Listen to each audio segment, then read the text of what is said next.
started this gangster shit, and this the motherfucking thanks I get. Hello. I started this gangster shit, and this the motherfucking thanks I get. Hello.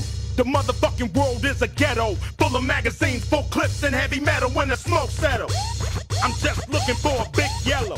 It's 6-inch stilettos, Dr. Dre. Hello. And welcome to the That Guy with the Glasses finale. And what an arduous journey it has been to get here. Lots of difficulties and obstacles laid in our path, but we're not the only adventurer out there that's run into a bit of trouble. I'm talking about our own little Lindsay Lohan, our little Disney princess. And what sort of trouble has the nostalgia chick been into to get a mugshot that looks like this? I have a feeling it's not due to a feminist critique of the Transformers. Just call it a hunch. But maybe we can take a look at the alleged police report that's circulating online right now to get a better idea what exactly happened. You know, take a look at the officer's notes. See what she did to get the fuzz to come down on her. What did little Lindsay do to get the police up on her shit? Narrative case notes. On August 12, 2017 at 49 past midnight, Officer Garrison A. responded to a call regarding drunkenness at 257 East Main Street. On arrival, contact was made with suspect Lindsay Ellis.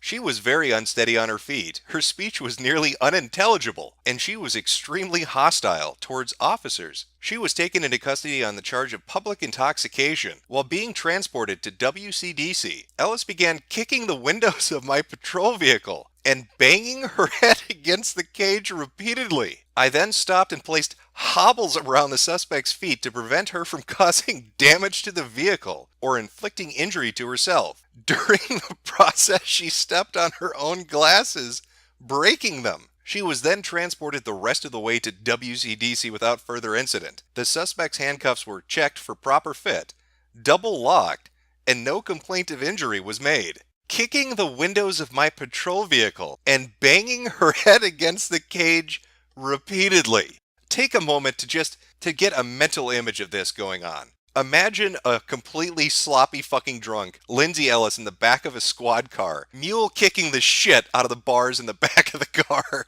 and slamming her fucking head against the window.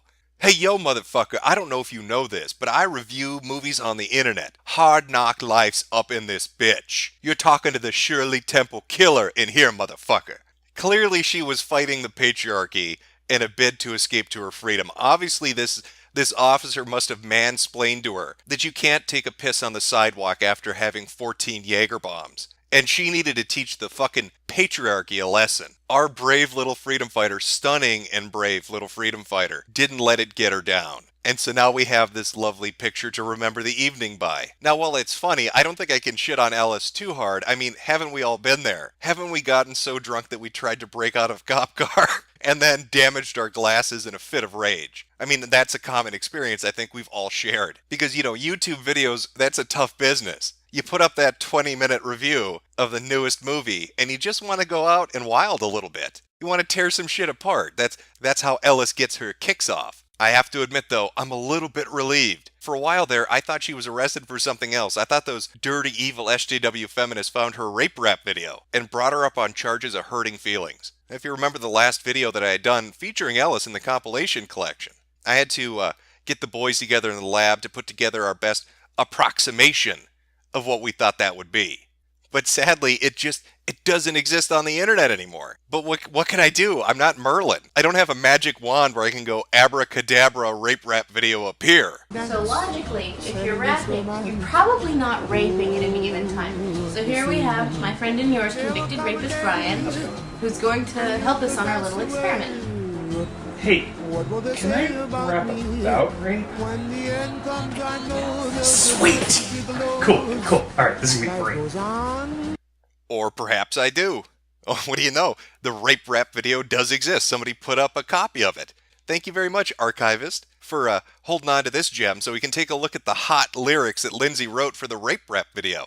Because she was the writer on this. Now, DJ Fedora here, he's singing the song, but remember the lyrics. The hotness comes from the head writer, Lindsay Ellis. So let's drop a beat and listen to this jam, homeboy. Here is the rape rap video. See how close it compares to my speculated guess. Yo, I'll set up porno taping. I need it like a wild ape ad. My penis is bent and misshapen. So I'm spending my nights out raping.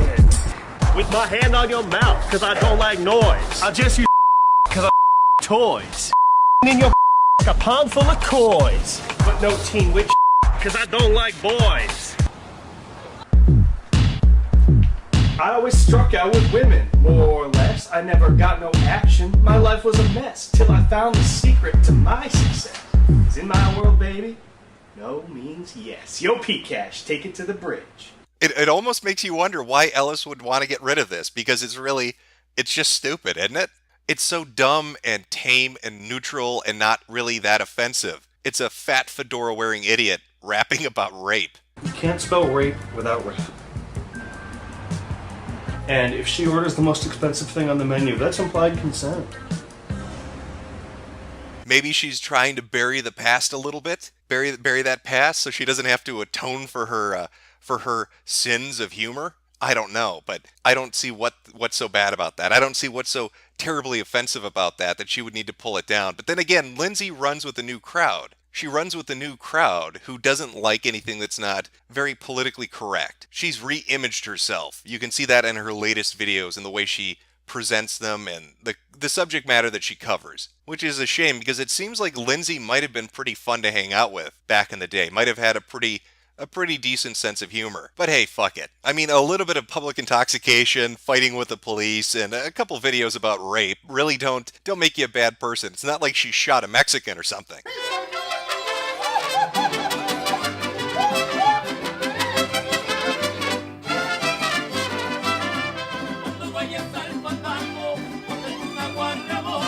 Those Antweiler boys, they sure get up to some mischief. I'm talking about Noah Antweiler, the spoony one. And if you ever watched his videos, the wrestling videos in particular, you probably noticed his co-host there. That would be Noah's brother Miles.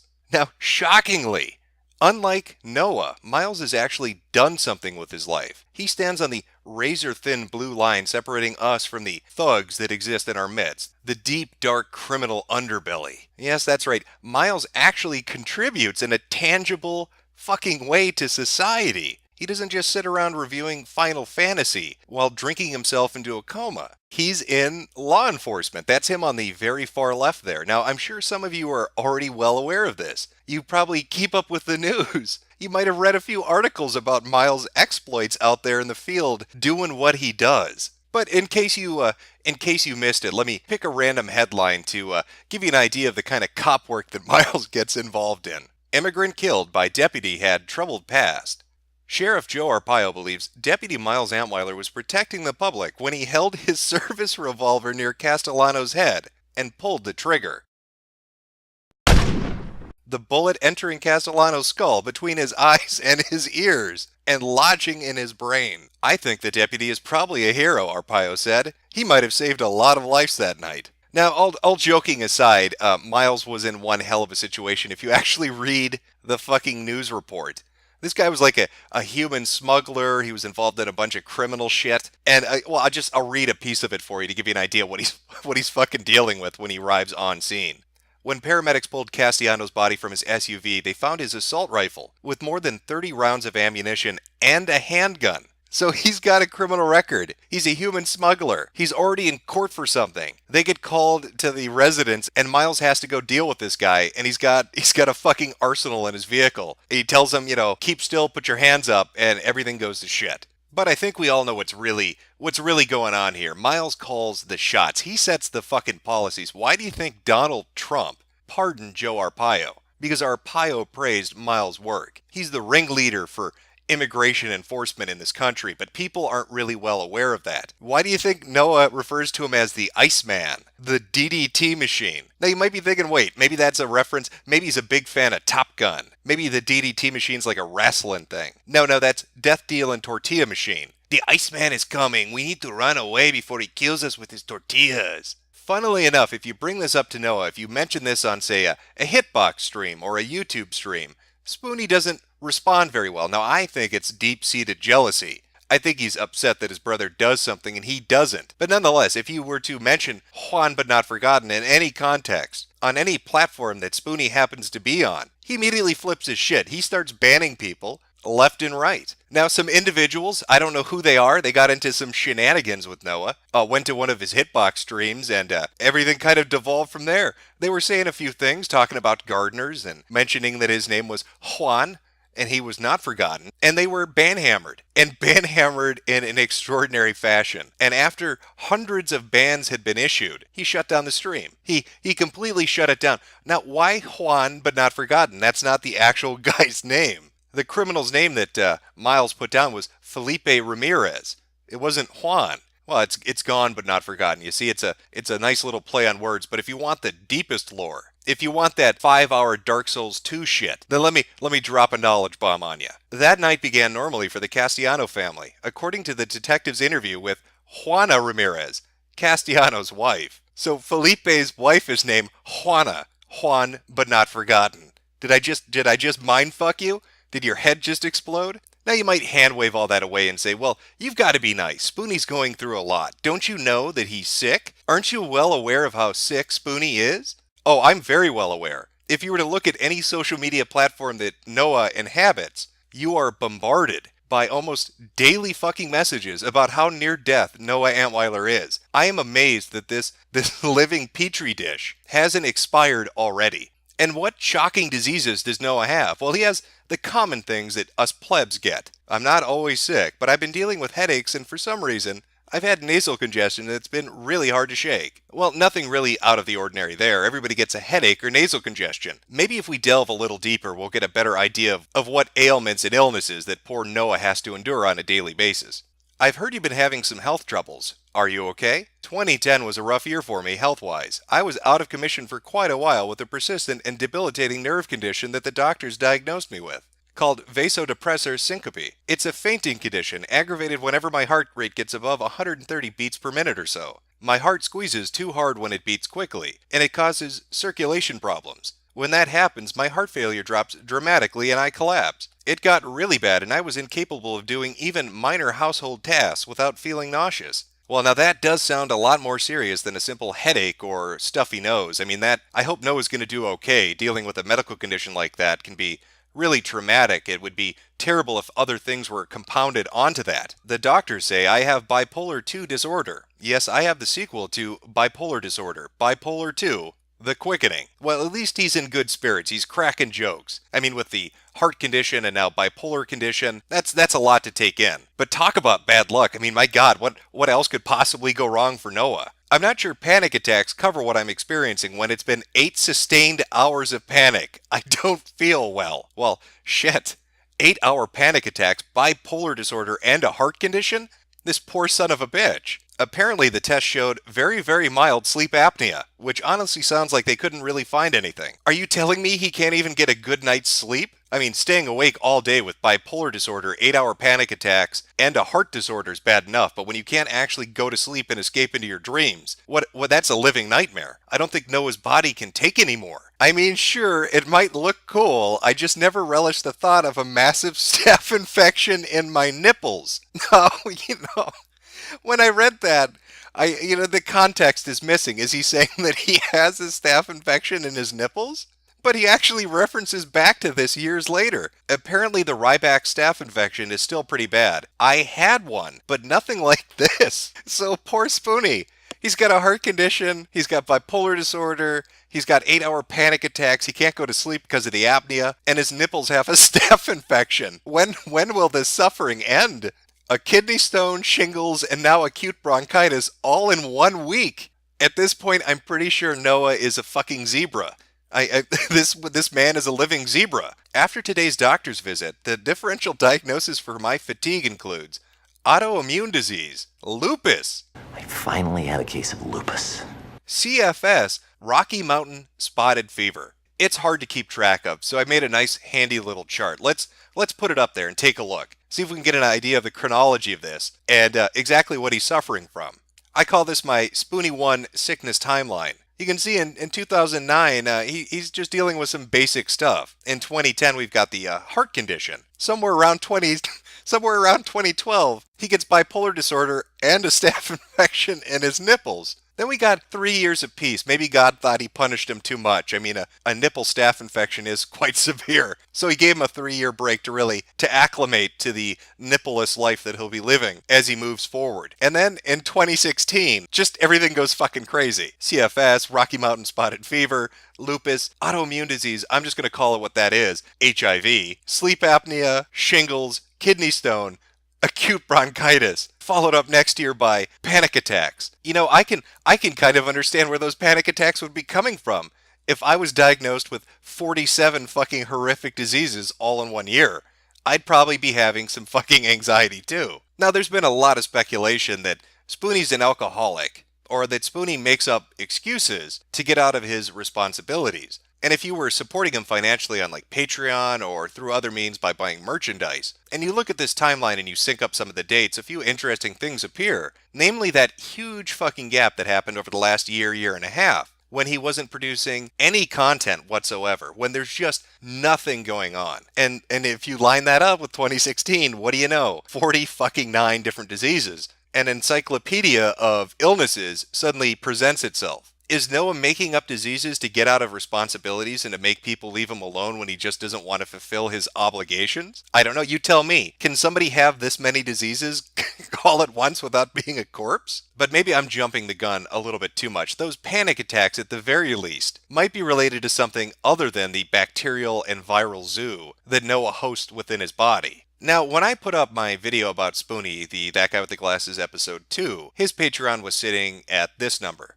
Today, right now, the number that he's sitting at is this. He has lost $150. If you look at his Grapheon, he's lost over $150. So that's $30 a month he's losing in revenue on average every single month. And it seems to be having a bit of an effect on Spoonie. You might even say he's freaking the fuck out, which might explain the panic attacks. My time is up. I'm out of money. I'm going to lose my house and everything else. I'm out of money. Bills are pouring in. No idea how I'll keep from losing the house and everything else. No man's an island, but you need to find the source of strength that works for you. You can do this. We're here for you when you're ready. I appreciate that. It's just that I'm out of time here. I just can't face the goddamn camera for some reason. I've been down here for months trying to get my head straight, and I can't. All I can think to do is hide in my bed. Every time I do, I'm afraid that for some reason, this time, I just won't wake up. Having a panic attack. I've had so many things to do. So many number one priorities, I can't even count them without feeling ill. Well, you know, shit, reading through that, it almost sounds like Noah is coming to the realization that the gravy train that he's been enjoying so much for years now is coming to an end. That even with his nonstop excuses of illness after illness after illness, people just aren't buying it anymore. And he's freaking the fuck out because he can't pay his goddamn bills anymore. Talking about how he's going to lose everything. Geez, you know what would be a real simple fucking solution to that, Noah? Maybe make some goddamn videos. Really makes you think. How embarrassing. How embarrassing is it to watch everything you've built up crumble around you, completely collapse in on itself because of your inability to produce the things that people have become accustomed to you producing. It's one thing to want to move on to greener pastures, to find a new profession or a new hobby, but to just lie down and die. To lie down and die and then deceive people about why you're doing it. It's just shameful. It's shameful and it's sad. We've all heard the idioms and the phrases in the old country wisdom. Take the hit now and move on. Suffer today so you can relax tomorrow. If you don't try, you won't succeed. All those motivational phrases seem to just run off him like water on a duck's ass. Spoonie just does not give a shit. He will continue to spiral down into the dark abyss that he himself has crafted, and he has nobody but himself to blame. Now his income decreased $150 from the initial video I did until now. I guarantee that if you were to look back on this 6 months from now, he'll probably have gone down another $150, or it'll gotten to the point where the Patreon is just void, it's barren. The 100 so people that are left just won't support it anymore. So, like I said, it's embarrassing. And speaking of embarrassing, how about an individual that seems to make that a part of his everyday repertoire? Someone who defines themselves by the retarded situations they put themselves in. The embarrassing bullshit they do on a fairly regular basis. I'm talking about Pissed Pablo there. Mr. $7 Sanchez. Fucking money? I don't even have money in my wallet. Yes, I do. I have $7 because you took all this and you fucking pocketed it. This is the only fucking shit you people care about! How is that? How is that for relating to your audience? Look at me, I'm so poor. I've only got $7 in my wallet. That is so relatable. He's only going to make $100,000 instead of $150,000. Think of the plight that he put himself in. Can't you relate to that suffering, you sick, sadistic bastards? But Joe is a master of doing dumbass shit. And that's been something that he's done consistently for fucking years now. He's either doing it on his own, or he's getting trolled into it. It's one of the two. But again, it's fairly fucking consistent. How about the VGAs, the good old video game awards? We all know how awful those things are. I can't think of one televised video game award show, regardless of its iteration or the channel that it's home to. They're always fucking awful. The banter is terrible. The award show is terrible. The music acts are fucking atrocious. The hosts aren't ever funny. And the awards always go to shit that they shouldn't go to. Everybody hates them. It's a common sentiment held by pretty much everybody. And a lot of people have always wondered, what would it be like? What would it be like to walk into the belly of the beast and shit where these people eat their supper? Well, Joe's no different. He had a video up bitching about a video game award show. He talked about the same thing I just brought up. The same thing that everybody brings up when they talk about these fucking horrible TV shows. And he railed on and on and on about it, how it could be run better, how it could be presented better, how there could be better categories. And what do you know? Fast forward 1 year later, and Joe finds himself in the belly of the beast. He's got that opportunity that shitposters always joke about. Joe's gonna bring it to the man. He's gonna go up to the Dorito Pope, and he's gonna dethrone his ass. He's gonna take that Mountain Dew scepter and the Dorito bag of holiness, and he's gonna cram it right down his fucking throat. You know, except for the part where he completely makes an ass out of himself and makes Jeff Keighley look good, which is fucking remarkable. I gotta make a show. Let's go. All right.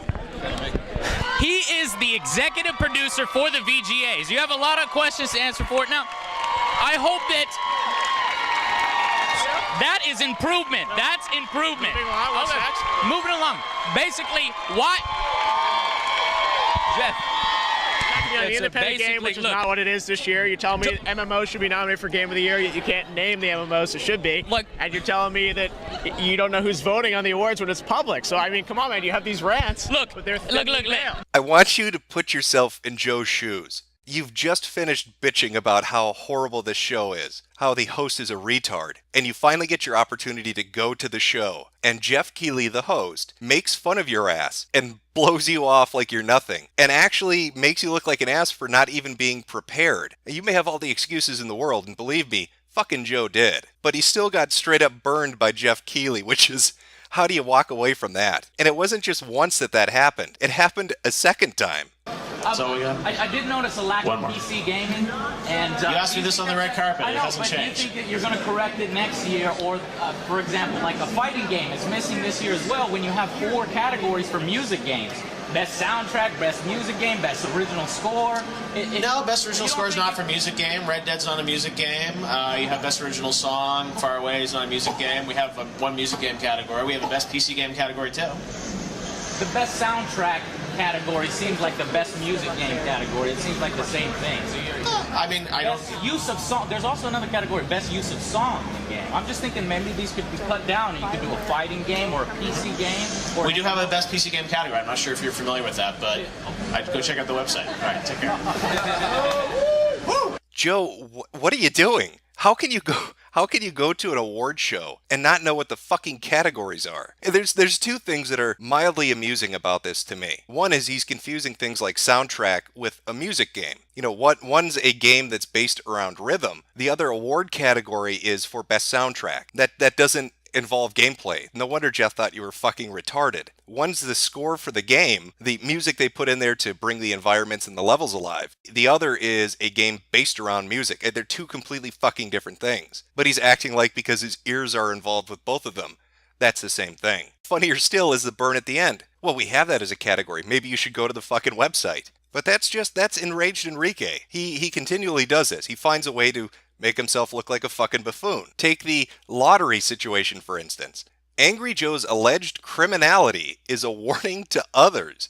Now, for those unfamiliar with the situation as it transpired, Joe held a raffle for his community where you paid an entry fee and you had the opportunity to win a prize, and the money that was gathered was going to go, as he put it, you can see on the screen cap, back into the community, whatever the fuck that means. So all these people entered, gave them all this money to hold this raffle to win prizes, but there's one minor hiccup to all of that. Of course, according to Texas State Law, Chapter 2002, Subchapter A, the only organization that can host raffles are religious societies, volunteer emergency medical service providers, volunteer fire departments, and qualified nonprofit organizations. Paid-for raffles like the one hosted on the Angry Joe Show would be considered unlawful, since raffles cannot be conducted by an individual, conducted by a for-profit business, or conducted by a charity that does not qualify, according to the Texas Attorney General website. Of course, if you check the Who Is data for AngryJoeShow.com, Joe Vargas has the data registered in Austin, Texas. The Angry Joe Show is also a registered affiliate partner with the multi-channel network subsidiary of Maker Studios, Polaris. Maker Studios is a for-profit organization under the Walt Disney Corporation. So to sum that up, a good old Joe hosts a fucking illegal auction that he's not allowed to do. You know, whoops. Now, of course, this isn't like CSGO levels of bullshit lottery where people are getting hustled by somebody trying to be deceptive. Joe wasn't trying to be deceptive. Joe's just fucking stupid. Joe's fucking stupid like he was with Jeff Keighley, where he made an ass of himself in front of a ton of people. And here he is once again doing something dumb. Like I said, though, he has a tendency to do that.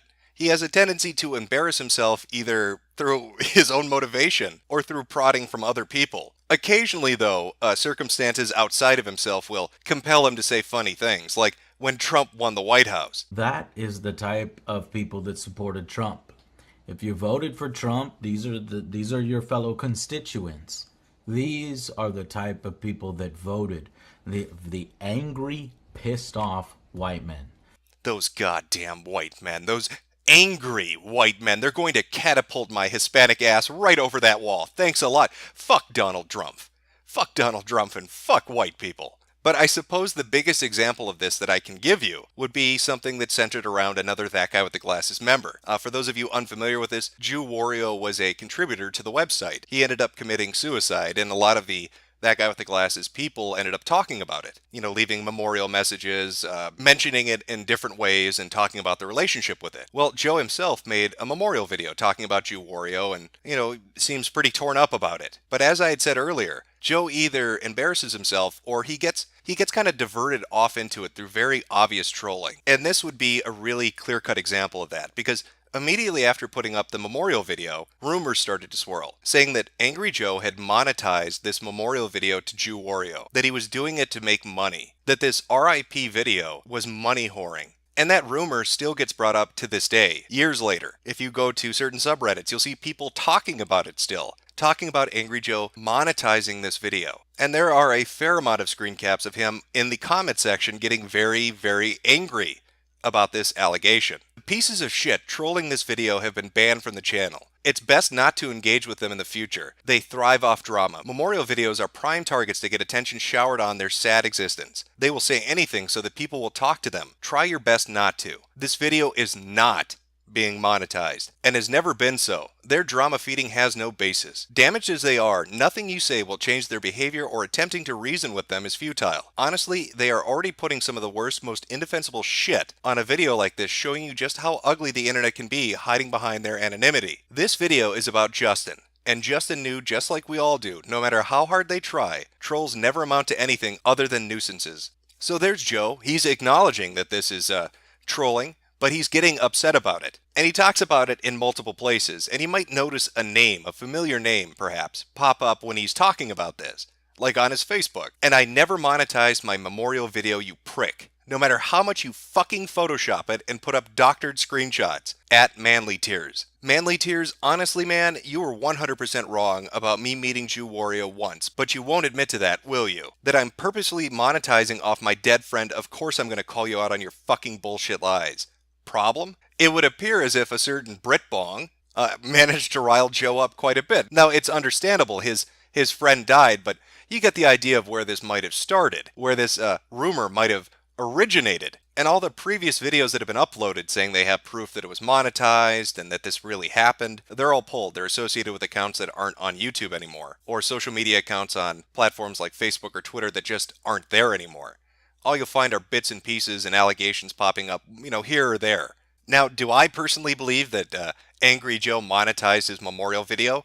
I have no fucking clue. I wasn't paying attention to him when this all transpired, and I haven't really seen any evidence that he ever did. But he gets really fucking pissed off if you accuse him of it. He will ban you, block you, and bitch at you if you even hint at it. And since we're on the subject of hints, subtle little clues that are left all about, let's talk about another That Guy with the Glasses member. I wonder who it could be. Could it be the Fedora Lord? Our savior, Lightbringer? Lightbringer Linkara? Why, maybe it could be. Now, in the previous video, I talked about his Literotica account and some of the dirt that was uncovered by the TV board on 4chan, where they tracked down his user accounts and his pornography preferences. But I left out a crucial piece of the backstory when it comes to Linkara, and that would be the relationship that he was in. Now, Linkara found himself a nice little lady by the name of Iron Liz. Now, he dated Liz for a while there, for a couple of years until they broke up, I think sometime in late 2011. Now, one of the things you need to know about Liz, and one of the subtle clues that goes back to Linkara's preferences in pornographic material, would be that Liz is a transsexual. She is fully transitioned now as we speak, but when she was dating Linkara, that wasn't the case. If you look at the Encyclopedia Dramatica page, they cite a interview with Lord Cat. Lord Cat, an ex-ThatGuyWithTheGlasses.com contributor, managed to get Iron Liz to appear on his stream, where she revealed that she used to be a man, to nobody's surprise. However, Liz also explained that she was a pre-op transsexual and they were dating, and Linkara had been aware of it since their second date. And if that wasn't enough, Liz also believed that Linkara was gay. Linkara's response? Liz has always been a woman. The fact that she has a man's body doesn't matter. I am straight. Now, why would that have a bearing on his pornography preferences? Well, I glossed over it a little bit in that previous video. I mean, we had a good laugh at his lust for big, throbbing black cocks, but I wasn't able to share with you some of the artwork that Linkara was very fond of when looking at those older accounts. Now, because YouTube is a Christian uploading website, I can't show this in its full glory. You're going to have to look at the censored pic, and I will give you an idea of what's going on here. We've got a few superheroes. There's Wonder Woman, Power Girl, and Supergirl. They seem to be in a bear hug. Now, underneath that censored bar, if I were to best try to describe this for you, there's a sword fight going on. Except none of these ladies is using a saber. That sword they're swinging's a hefty piece of meat. A hefty piece of meat. They're all entwined with one another. And that was Linkara's preference. So when the Lightbringer is telling you that he's a nasty little cock slut, he fucking means it. Linkara lusts after dick. You can see that in his dating preferences and in his porn preferences. I have a feeling he liked Iron Liz because she was packing more than he was. I get the feeling Linkara would have been right at home at the D-board, and don't let that header fool you. Hentai alternative is bullshit. This is an ecchi or A or H. That D stands for fucking dick girl. And I know I'm terrible. How could I be making fun of this? What's funny about a man's love? How can I pick on Linkara for his preference in giant throbbing ladycocks? But it's not like him being an asshole here and saying, hey everybody, Linkara is a plagiarist who lifts other people's work and tries to pass it off as his own. Like if you were to go to iMockery and look at Tales from the Long Box, particularly pieces written by Proto-Clown, and then compare it to Linkara's early written reviews and early video reviews from 2007 to 2009, and you'd spot similarities of lifted analysis, jokes, structuring, and overall themes. I'm not saying that. I'm not saying Linkara is a fucking dirty lying thief that takes other people's work and passes it off as his own. That would be mean. That would be really cruel of me to say. So I'm not saying that. Quite the diverse cast of characters that inhabit this website, the people associated with it, all seemingly have little characteristics that make them a little bit off-kilter, a little left of normal. Whether that's running illegal lotteries, getting arrested for public intoxication, having enough illnesses to be quarantined for life, lusting after tranny cock, living in the shadows of a woman's apartment underneath her stairs and refusing to leave even though she got fucking married, trying again and again and again to insert shitty comedy skits into videos nobody wants to see because they just want to hear you do a review. The list seemingly goes on, but it does raise one question. Who is in charge at Channel Awesome? Who is the tard wrangler responsible for driving the short bus to work every day? Because somebody has to do it. Somebody has to run after these people and pick up the shit that drops from their ass because they seemingly are incapable of doing that themselves. Well, that responsibility would fall on three people. two of whom are the Walker brothers. But the other is not really talked about a lot publicly. That would be Mike Michaud. So what exactly is out there in regards to who Mike Michaud is? What do we know about good old Mike? Well, he is the sole proprietor and creator of Bar Fiesta. If you haven't heard of it, don't worry, fucking nobody has. That was his little pet project. It was going to be the big thing where all the adults go. You know, we're going to scope out bars and tell you where to go and what nightlife's out there. Maybe integrate an app into that later on, make a little bit of dosh on it. That pretty much fell flat on its fucking face after about a year. So aside from creating really fucking horrible ideas like Bar Fiesta, what else does Mike do? What's his personality like? Well, an insider, that's in quotation marks because you can never really tell, showed up on the TV board on 4chan to give a little insight into who Mike Michaud is. Now you may be asking, well, how can we trust this? This is a insider, quotation marks. How do you know it's accurate? Well, you don't. You never know, do you? But it does seem to line up to what we know about Michaud, and some things that are going to be raised in a few minutes here. Very little is known about Mike Michaud. Give any details you have on him? He's very awkward. I know it's a buzzword, but he's pretty Aspergery. He has a very heavy lisp, speech impediment, and is super shy. They were doing pretty well financially, so he probably is good at running the company.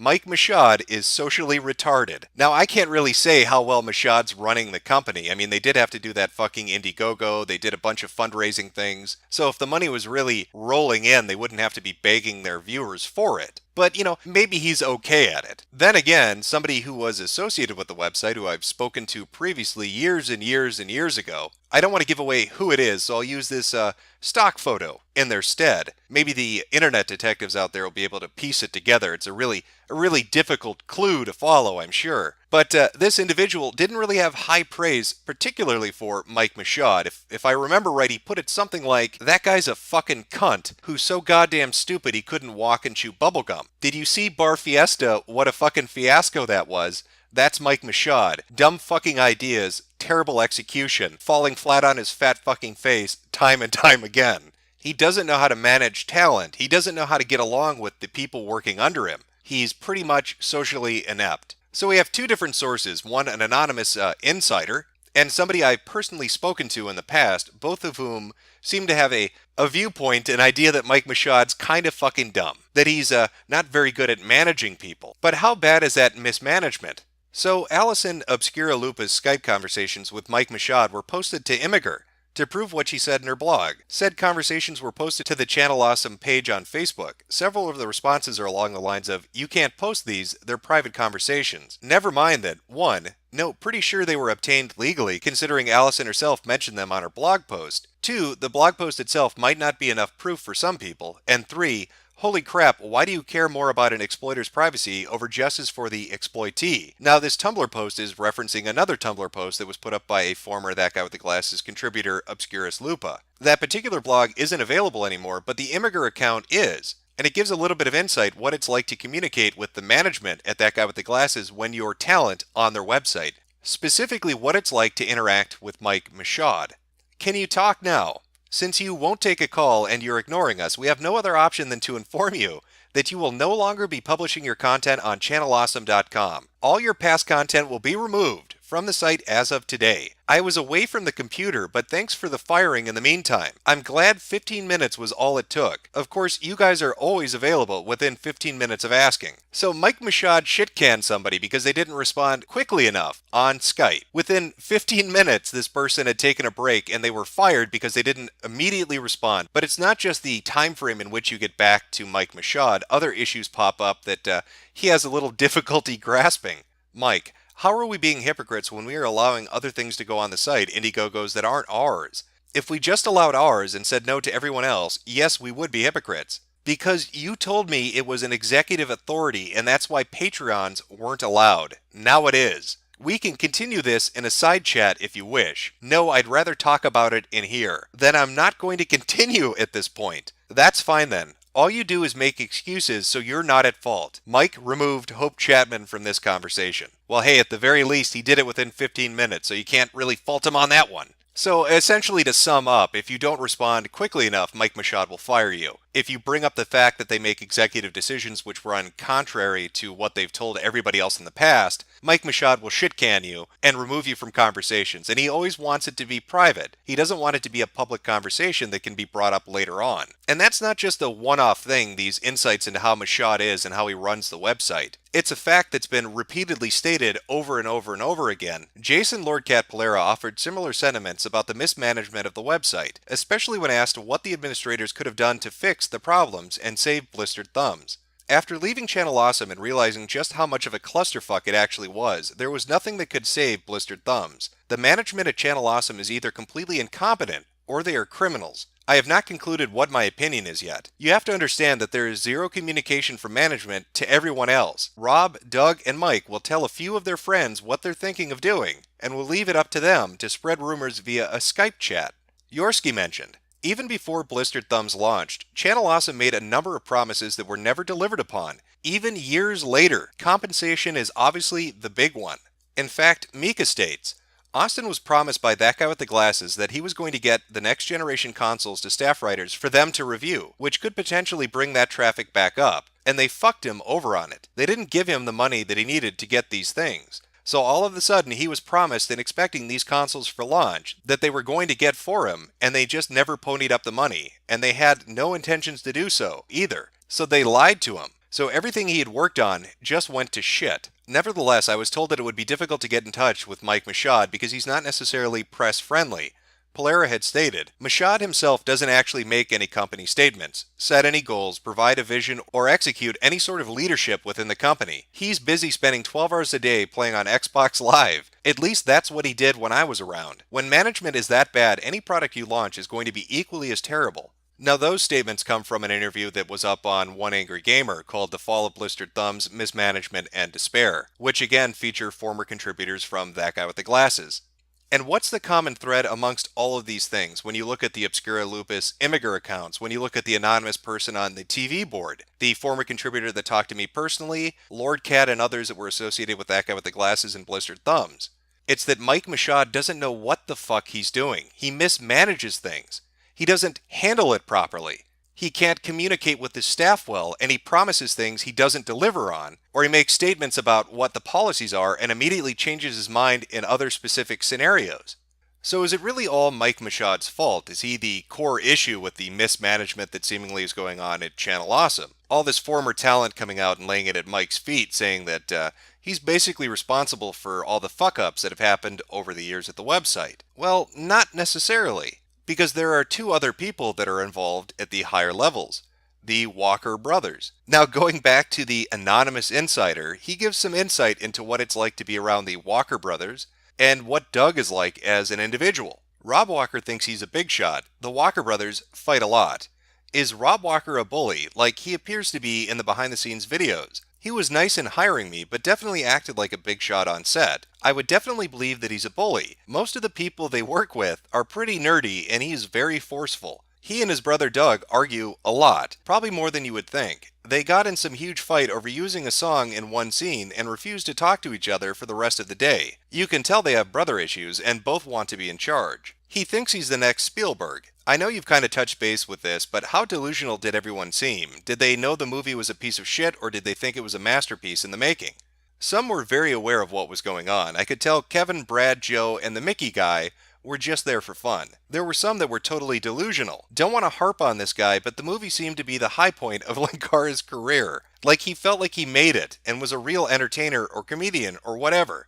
Doug is definitely delusional. The guy thinks he's the next Spielberg. I should talk about Doug Walker. The guy was baffling to me. When I got hired, I thought it would be like any other freelance job, but it wasn't at all. Walker really had no technical skills whatsoever. I was expecting the typical B-movie shit, but he had nothing. It was like movies I made with my friends back in middle school. You can see that when you watch it. It really baffled me that a guy with so little experience training could get such a large project together with like 30 people from all over the country/world. There are guys out there who make a real professional movie with half of the budget that he was working with.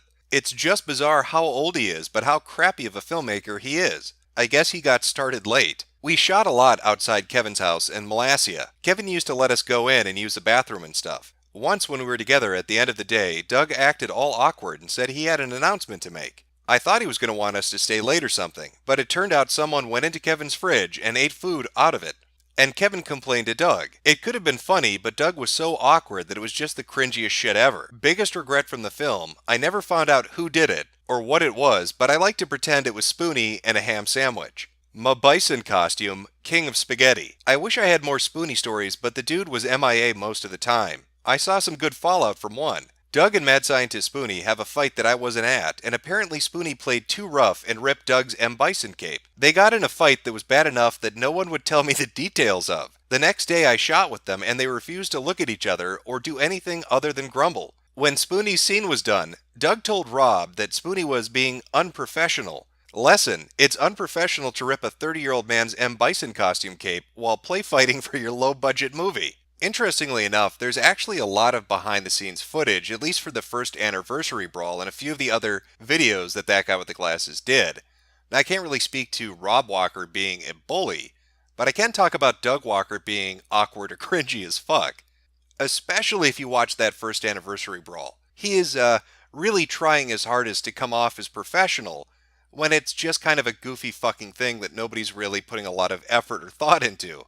So when the insider talks about him wanting to be the next Spielberg or seeing himself as bigger than he is, you definitely pick that vibe up. You really get a feel for that when you watch that behind-the-scenes footage. Sadly, there's no archival footage of the bison cape getting torn. I'm sure that would have been fucking great. But it's not out there. So we'll just have to take this anonymous insider's word for it. When you sit back and take a really good look at that guy with the glasses and the assorted talent that's been on the website over the years, you realize that it played a somewhat important role in internet history.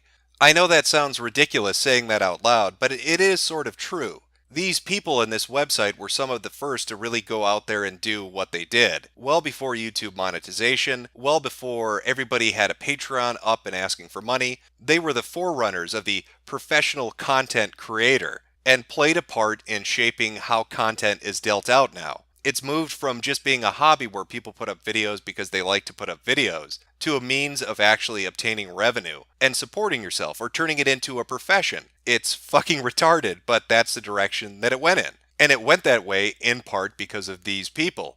And while they've left behind a library of videos that they've produced over the years, a lot of the stories seem to get lost in the shuffle. Somebody posts on an image board, or there's a Facebook post, or somebody tweets something out, and then the account gets shut down and it's lost forever. So if anything, I hope this series helped to capture some of the peripheral actions that were going on that you might have missed if you weren't directly looking for it. Each of these content producers is flawed. I mean, everybody is. We all have our foibles and follies, so you can't ignore that. We have little idiosyncrasies that make us obnoxious to some degree. The difference is between the average person and the people at that guy with the glasses is they wanted to be internet celebrities. They put themselves out there, and all of their activities, for the most part, have been archived. And that information, you can take it however you want it. You can view it as a cautionary tale. You can use it as a story to get a laugh, because God knows there are enough laughs and punchlines with these people that you'll be entertained for fucking years. Or you can simply appreciate the content they put out for you to consume. But I think for me personally, what really hits home, what really fucks with my head, is that this website and these people have taken up a portion of my life, a piece of my lifespan that I can actually recognize. I can put fucking chronology to this, and that's spooky as shit. I suppose it highlights the impact that the internet is starting to have on us. We used to be able to tie different mediums of entertainment, whether they were movies or music or television shows, to different periods of our lifetime. Now that the internet has really started to get going, that we have video platforms that deliver content on a daily basis, we're starting to integrate that and replace different pieces of media that used to mark the time. Where your parents might have said, I used to watch this TV show during this time period, I remember that song, it used to play on the radio. Or you may say, God, I remember that game from my childhood. Your children, your fucking kids may actually say, I remember the Nostalgia Critic, I grew up with that. And that is some spooky fucking shit. Welcome to the new era. Alright, there we go. Let me just first off say this. I fucking hate credit sequences. I've tried repeatedly throughout all of these videos to make a decent credit sequence, and it just is not going to fucking happen. They're either too long, or they're jittery, or they're off center, or something is fucked up and doesn't play right, and it's just, I have no idea. I can't program a VCR apparently. I'm like some 80-year-old fucking woman that's incapable of doing this shit. The technology eludes me. That's why I put that nice little fin cut in there, because now you know where it is.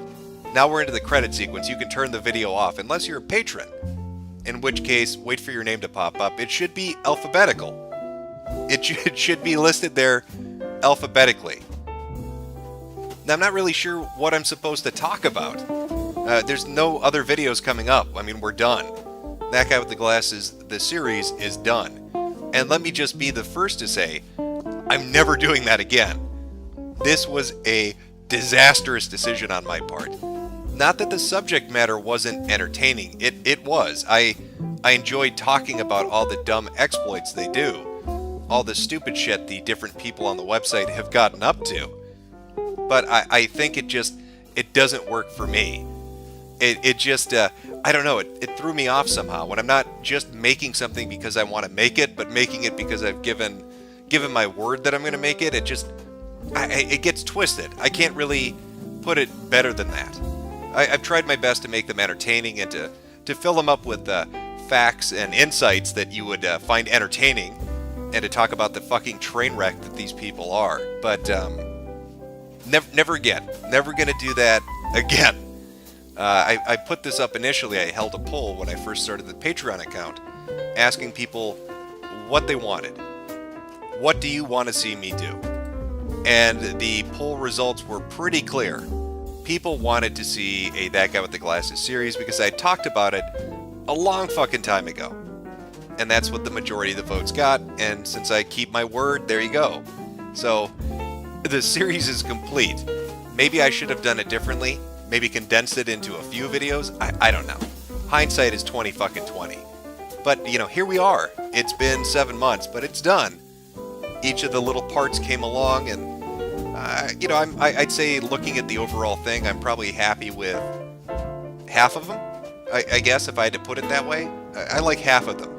The other half, not so sure about. But that's just me being straightforward with you. I want to go back to doing the videos that I want to do, and I think they turn out better when I do them that way. Who knows? Who knows? So we've got a lot of names coming by. Hopefully this time they're fucking legible.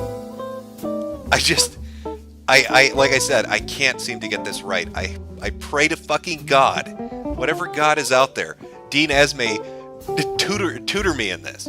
I know you're the religious scholar now, right, Dean? Tutor me in this. Which God do I pray to? I don't know. I don't know.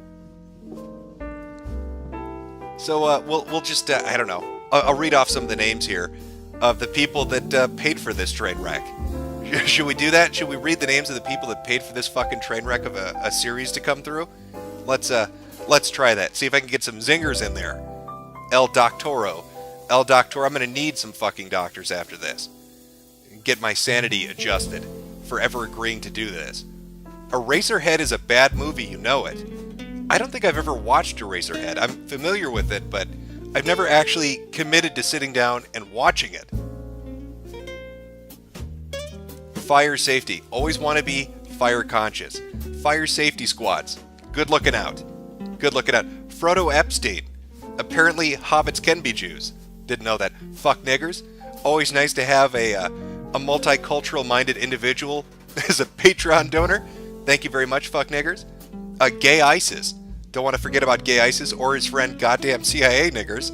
I have a very interesting group of individuals. Goyim the Barbarian. I'm probably gonna get thrown off of YouTube just for the fucking credit sequence. HP Fuckcraft. I don't know what kind of eldritch horror lurks in an HP Fuckcraft novel, but it's probably got something to do with tentacles. It works that way. It's multi-layered. There's depth to it. Humeme. I didn't know Dino Dino was a contributor. I'm glad to know that. I'm very proud of my Jewish heritage. It's I wonder how that's going to line up with the other people that are donating on here when we compare that to, I'm sure, some of the names that are going to pop up. I'm surprised nobody's taken the name Holocaust Champion or something to that effect. Maybe next time. Maybe next time.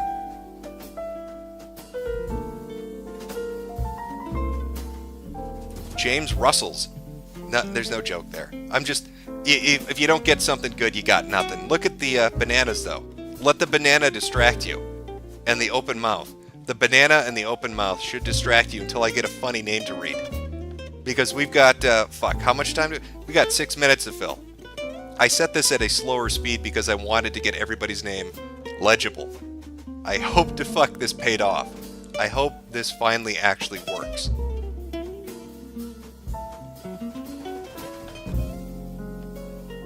Johnny Joestar. You know, I just started watching JoJo. Not bad. I'm actually enjoying it. I've been binge watching that on Hulu. Actually turned out to be a good choice. It's a show that's not complete dog shit, which has been fucking forever for me. But there we go.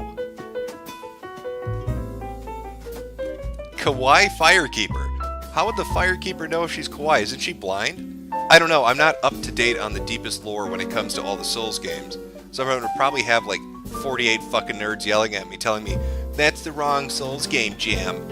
You don't know which Souls game you're talking about. Kjellberg Sheckelstein. It's, I'm trying to imagine that mixture of nationalities to give you that name, Mr. Sheckelstein. Oh, see, and I'm already losing gas here. I'm already losing gas here. Little Timmy. Thank you very much, Little Timmy, for donating. I hope you enjoyed the show. Moon Muffin. Little known fact, Moon Muffin is actually Moonman's younger sister. In case you didn't know that. Just throwing that out there. Marco Antonio Bareilles Jr. It's a hell of a name. And I did not time that to come up with the Piss Pablo. That's just a coincidence. I am not, I'm not doing anything here. I'm a good guy. Matthew Idovich, one of my Russian comrades. Hopefully he's enjoying himself on vacation after hacking the U.S. election. That's what we all know the Russians have been up to, apparently. Medicare show my name jerk. Well, there you go. Your name has not only been shown, but it's been said. Can't get up my ass about that anymore. I took this as a CSV, whatever the fucking file is, right from Patreon. So, if your name's not shown, go bitch at Patreon, because this is a list they gave me. Not my fault. Your name has been shown and said now. Moonman. Well, we were just talking about his little sister, and there he is. Probably looking for that Sheckelstein guy from about, 2 minutes up. Maybe he'll catch him, maybe he won't. We'll never know.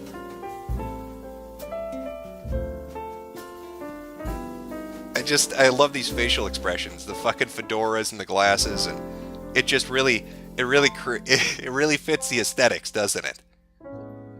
And I'm stumbling and stuttering, and it sounds terrible, doesn't it? Because I'm fucking watching this playback, and I'm just talking directly over it. So you enjoy that fucking clusterfuck.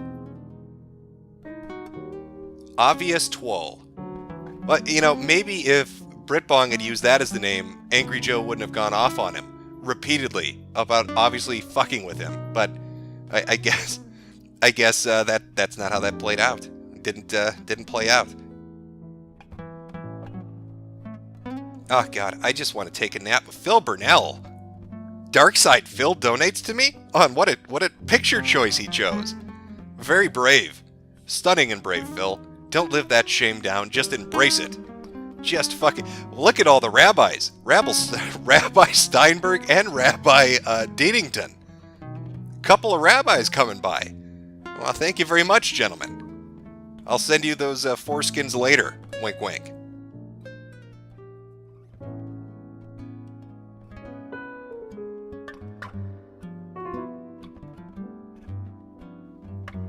Roasty Genocide? Oh, fuck.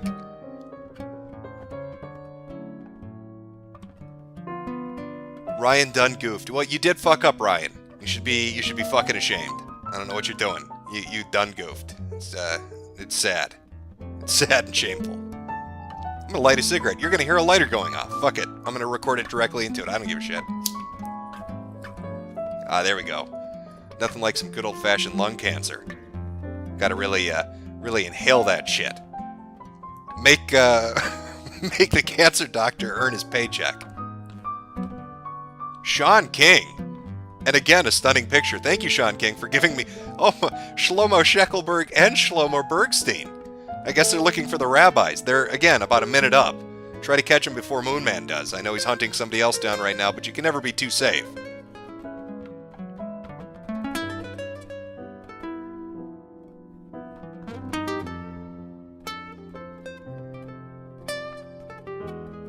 No, my mic didn't die. I have nothing interesting to say. I'm very proud of you for toughing it out this long. Unless you're looking for your name in the alphabetical list, in which case, you probably want me to shut the fuck up. Hopefully you like the music track I overlaid. What are you gonna do? The plague. Feels like my throat has the plague right now from recording all this shit over and over and over. Thug Life Saga. I wonder if Thug Life Saga's ever run into Lindsay Ellis when she's in county lockup. Here she's a crazy bitch, likes to kick out fucking police windows and bash her head into the side of the car.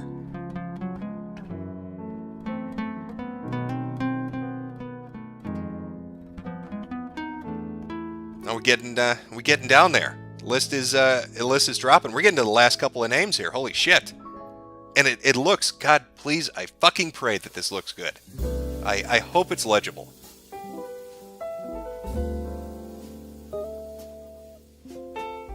Just wasting money, which is no truer name for a Patreon donor ever. That is fucking perfect. A perfect. Where's the video, Jim? Surprise, buddy, you're in the video.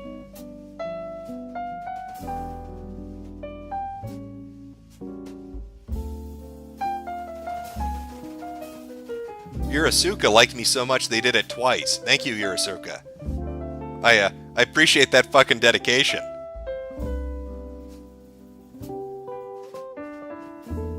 Zyklon Ben, what a way to end it.